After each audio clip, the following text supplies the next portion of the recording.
Dalawang senatorial candidate mula sa magkaibang partido ang present sa selebrasyon ng ika-37 anibersaryo ng Jesus is Lord Church. Present sa okasyon sa Aquino Grandstand ang anak ni JAL Spiritual Director Eddie Villanueva na si dating TESDA Director General Joel Villanueva.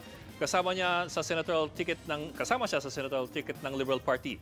Dumalo rin sa pagdiriwang si Sarangani Congressman Manny Pacquiao na isa sa senatorial candidates ng United Nationalist Alliance.